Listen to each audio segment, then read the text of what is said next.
Bonjour Dieudonné Yebga. Bonjour Marie-Flore et bonjour à tous les auditeurs de Radio Balafon. Dieudonné Yebga, vous étiez candidat, bien sûr. Vous avez déposé votre dossier pour être candidat à la présidentielle, un dossier qui n'est pas passé devant ELECAM, mais également le Conseil constitutionnel.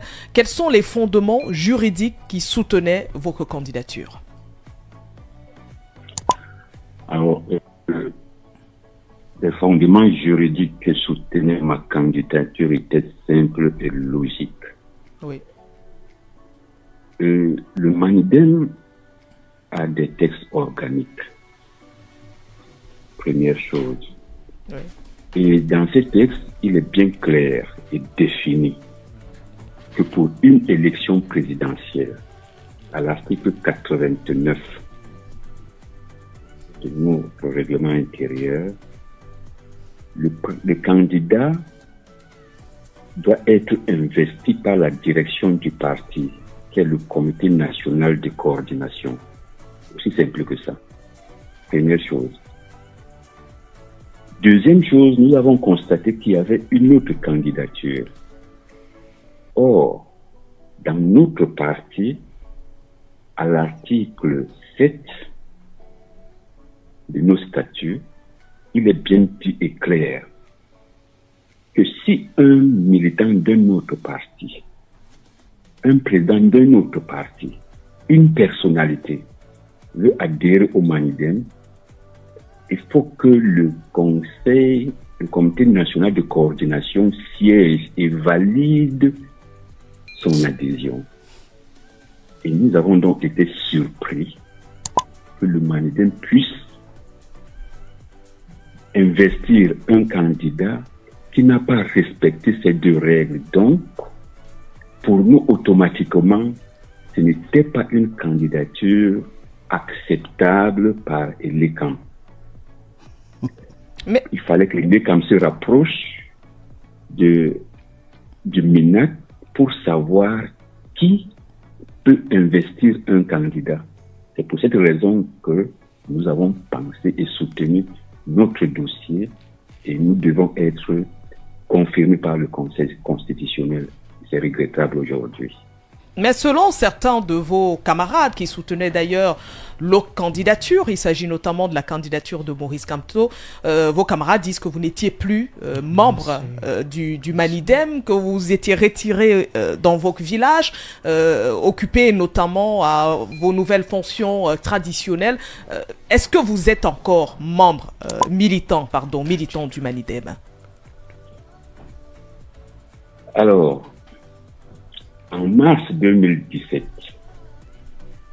une réunion de la direction du parti s'est tenue à Bafia et nous avons constaté que le compte bancaire que le camarade Abandam Pama de Regret Mémoire avait ouvert au compte au profit du parti, la Atlantic Bank à Bounandiol, ne recevait plus les subventions.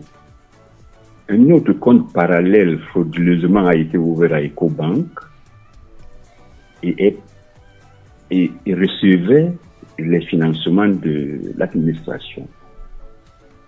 Quand ce problème a été posé, nous nous sommes rapprochés de l'administration territoriale qui nous a confirmé qu'il y a eu une introduction frauduleuse d'une attestation bancaire, identification de compte bancaire, qui leur a permis de faire le virement dans ces comptes.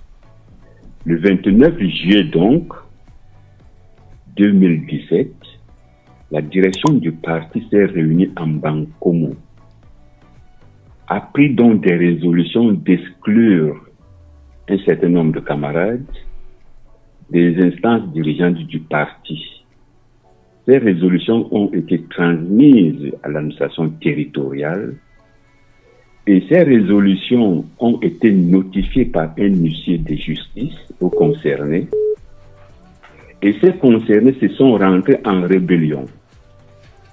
Comment voulez-vous donc que, par exemple, les membres du RDPC, comme l'a souligné un avocat de ce groupe, a cité Misanga Nyamding, comment Misanga Nyamding, qui a été radié du RDPC, peut exclure Paul Biya?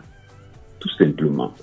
Donc ces camarades qui le disent, qui ont pris des résolutions après le 29 juillet 2017, alors qu'ils ont été notifiés le 1er août 2017, qu'ils ont été suspendus de toutes les fonctions de la direction du parti, peuvent se réunir et que ces actes-là soient pris en compte. Voilà la réponse que je puis donner à cette réponse. Donc selon vous, vous êtes toujours militant du Manidem?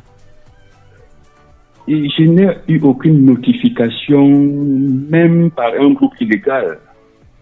Je n'ai eu aucune notification, je dis bien par un groupe illégal. Pourquoi ne serais-je pas encore président du Manidem? Mais Dieudonné Yebga, certains évoquent que vous étiez retiré des affaires politiques depuis un bon bout de temps et que vous serez revenu simplement pour faire annuler la candidature de Maurice Kamto portée par le Manidem. Est-ce vrai?